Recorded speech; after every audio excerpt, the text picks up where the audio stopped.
সুন্দরবনের মানুষের খাদ্যাভ্যাস নিয়ে অনুশীলন করার জন্য হরিয়ানার একদল বিজ্ঞানী হাজির সুন্দরবনে। মূলত সুন্দরবনের মানুষের জীবন বৈচিত্র্য এবং খাদ্যাভ্যাস নিয়ে অনুশীলন করার জন্য হরিয়ানার একটি বিজ্ঞান বিভাগের বিশ্ববিদ্যালয় থেকে একদল ছাত্রছাত্রীরা আসেন জয়নগরে। মূলত সুন্দরবনের বিভিন্ন ধরনের খাবারের গুণগত মান যাচাই করেন তারা। এছাড়াও জয়নগরের নিমপিট কৃষি বিজ্ঞান কেন্দ্রের সঙ্গে যুক্ত নিয়ে হরিয়ানার বিশ্ববিদ্যালয়ের ছাত্রছাত্রীরা সুন্দরবনের বিভিন্ন শাকসবজি থেকে শুরু করে বিভিন্ন ফসলগুলি গবেষণা করে। এমনকি সুন্দরবনের প্রান্তিক এলাকার প্রতিটি বাড়ি বাড়ি পৌঁছে বাড়ির খাদ্যাভ্যাস এবং রোজনামচা অনুশীলন করেন তারা। এই বিষয়ে সঞ্চারী রায় নামে এক ছাত্রী তিনি বলেন, আমরা প্রতিটি বাড়ি বাড়ি গিয়ে মানুষের জীবন বৈচিত্র্য এবং খাদ্যাভ্যাস অনুসরণ করি। এই অনুশীলনে উঠে আসে চাঞ্চল্যকর কিছু তথ্য।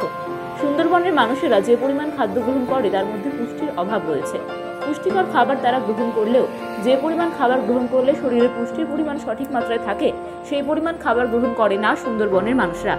এমনকি সুন্দরবনের বহু খোলা বাজারে যে সকল পণ্য বিক্রি হয় সেই সকল পণ্যের বেশিরভাগ পণ্য ফুড সেফটি স্বীকৃতিপ্রাপ্ত হলেও বহু পণ্য এমন রয়েছে যেটি ফুড সেফটি স্বীকৃতি পণ্য নয়। সুন্দরবনের মানুষেরা খাদ্যাভ্যাস নিয়ে অসচেতন।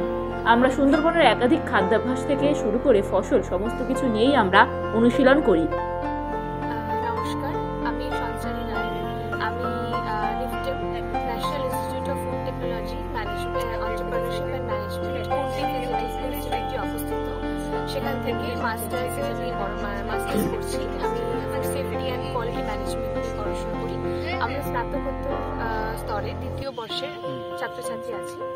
আমরা এইখানে এই যে বনগিরি গ্রামে এসেছি আমাদের ভিলেজ অ্যাডপশন প্রোগ্রাম সংক্রান্ত কাজ নিয়ে।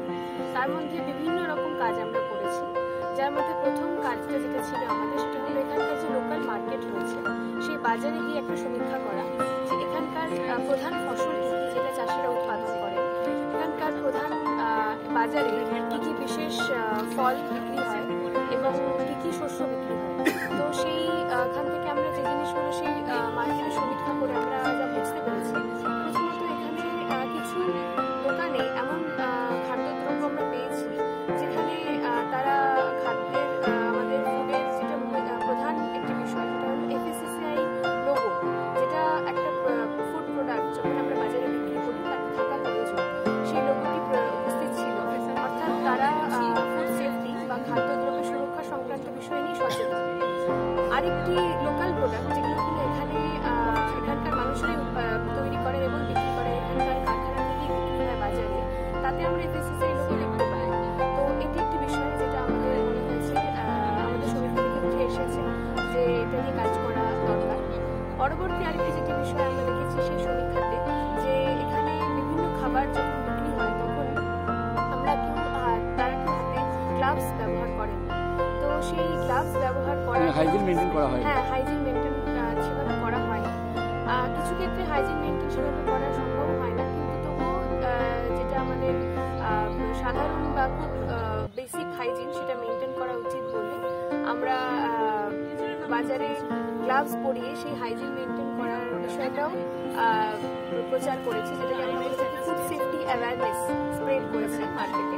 এই বনগেরি গ্রামের কতজন মানুষকে নিয়ে আপনারা এই যে এটা ঘুরে দেখেন, কতজন মানুষের সঙ্গে আমরা কাজটা করেছি? এই যে সমীক্ষা করা হয়েছে সেটা করা হয়েছে জামতলা মার্কেটে।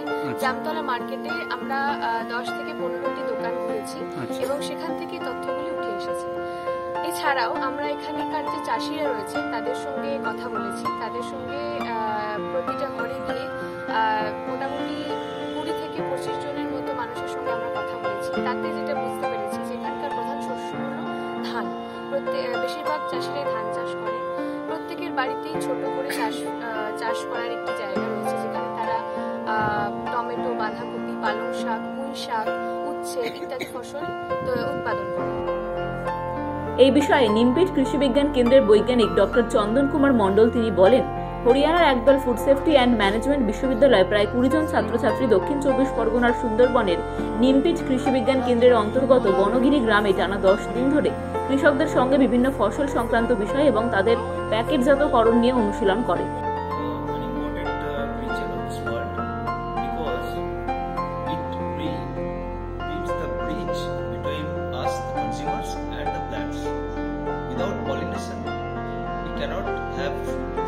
Sustainably, and some philosophers told that if bees are there, not there, then human beings will have only 3 years to live on this earth. So bees are very much important in our life, and we should take care of it. That's why we have kept a demonstration of unit of different kinds of bees. You can see here. Some are actually solitary bees, which doesn't produce honey, but they are equally important in terms of pollination. And some are not only important pollinators, but also they produce honey, through which we can have nutritious food as well as we can have it as an alternate income source. অনুশীলনে বেশ কিছু গুরুত্বপূর্ণ তথ্য কৃষকদের কাছ থেকে ছাত্রছাত্রীরা গ্রহণ করে এবং কিভাবে সুন্দরবনের এই সকল জিনিস বিশ্ববাজারে প্রাধান্য দেওয়া যায় সেই সংক্রান্ত বিষয় নিয়ে আলোচনা করে। এই 10 দিনের অনুশীলন শিবিরে কৃষকদের সঙ্গে ছাত্রছাত্রীদের নিবিড় বন্ধন তৈরি হয়েছে। আগামী দিনে এই অনুশীলনের পর এলাকায় কর্মসংস্থান বাড়বে বলে আমরা মনে করছি। এই বিষয়ে ডক্টর প্রদীপ কুমার বড়ই তিনি জানান, এই অনুশীলনের মধ্যে যেমন ছাত্রছাত্রীদের জ্ঞান বৃদ্ধি পেয়েছে, তেমনই এলাকার কৃষকরা তাদের ফসলের গুণগত মান নিয়ে সচেতন হয়েছে। এর ফলে দুতরফে একটি নিবিড় সম্পর্ক তৈরি হয়েছে। এর ফলে আগামী দিনে বহু মানুষ উপকৃত হবেন। কি বিষয়ের উপরেতে আজকে যে এটা চলছিল এটা একটা ট্রেনিং প্রোগ্রাম চলছে, ট্রেনিং ঠিক বলবো না, national institute of food technology management NIFTEM, এই ইনস্টিটিউটটা ভারত সরকারের মিনিস্ট্রি অফ ফুড প্রসেসিং ইন্ডাস্ট্রিজের আন্ডারে একটা ইনস্টিটিউট, যেটা ভারতবর্ষের প্রিমিয়ার একটা ইনস্টিটিউট, যেখানে ফুড টেকনোলজি এর উপরে ম্যানেজমেন্ট ডিগ্রি দেওয়া হয়। তো এখান থেকে 20 জন ছাত্রছাত্রী এবং তাদের টিচার তারা এসছেন। এদের প্রোগ্রামটা হলো ভিলেজ অ্যাডপশন প্রোগ্রাম। তো ওরা আমাদের কৃষি বিজ্ঞান কেন্দ্রকে বেছে নিয়েছে এই প্রোগ্রামটা করার জন্য। আমাদের কৃষি বিজ্ঞান কেন্দ্রের আন্ডারে যে সমস্ত গ্রামগুলোতে কাজ হয় তার ভিতরে বনগিরি গ্রাম, কুলতলি ব্লকে, সেখানে এরা 10 দিন ধরে থেকে গ্রামের চাষিদের যে সমস্ত ফলন, বিভিন্ন রকমের সবজি, সেই সমস্ত ফলনগুলোকে কীভাবে প্রসেসিং করা যায়, তার কী করে ব্র্যান্ডিং করা যায় এবং মার্কেটিং করা যায়, সেটা চাষিদের সাথে থেকে করানো, এই ট্রেনিংটা করছে। এবং তার মাধ্যমে এই স্টুডেন্টরাও শিখছে এবং আমাদের ফার্মাররাও শিখছে। আমরা টোটাল বিষয়টাই কোঅর্ডিনেটিং করছি এবং আমাদের খুব এটা বলতে ভালো লাগছে যে এই ধরনের একটা ইনস্টিটিউট, তারা যদি আমাদের এই প্রত্যন্ত গ্রামে এসে আমাদের সাধারণ চাষিদেরকে উন্নত মানের ফুড প্রসেসিংয়ের টেকনোলজি দেয় এবং তাদেরকে মার্কেটিং সেট আপ করিয়ে দেয়, তাহলে সেটা আমাদের এলাকার একটা নতুন দিগন্ত করে দিতে পারে। বিশেষ করে বিভিন্ন রকম আচার তৈরি, এরা যেমন আমাদের গ্রামের মহিলাদেরকে শিখিয়েছে চিংড়ি মাছের আচার তৈরি। আমাদের নোনা জলের যে চিংড়ি হয়, প্রচুর চিংড়ি যখন ধরা পড়ে তখন সেই চিংড়িগুলোকে অনেক সময় শুকিয়ে রাখা হয়, যেগুলো অনেক সময় মুরগির খাদ্য হিসেবে ব্যবহার করা হয়। তো সেই সমস্ত চিংড়িগুলোকে যদি আচার বানানো যায়, তাহলে সেটা একটা ভ্যালু অ্যাডেড প্রোডাক্ট হয়ে গেল এবং এই চিংড়ির আচার বাজারে খুব উচ্চ দামে বিক্রি হচ্ছে। এই ধরনের সুযোগ সুবিধাগুলো ওনারা ভাবছেন। বিভিন্ন রকম ভেজিটেবল ব্যবহার করে কী কী প্রসেসিং করা যায়, যেমন মিক্সড পিকেল অলরেডি ওরা ট্রাই করেছে। আরও যা যা সম্ভাবনা রয়েছে সেই সমস্ত বিষয়গুলো নিয়ে এক্ষেত্রে কি যে বিকল্প কর্মসংস্থানের একটা কি এটা একটা পথ খুলে যাবে সম্ভাবনা নেই? বিকল্প কর্মসংস্থানের বিরাট সুযোগ তৈরি করে দিতে পারে। Bureau report, U Bangla TV, Sundarban. আমাদের সম্প্রচারিত খবর যদি আপনাদের ভালো লেগে থাকে তাহলে সাবস্ক্রাইব করতে ভুলবেন না।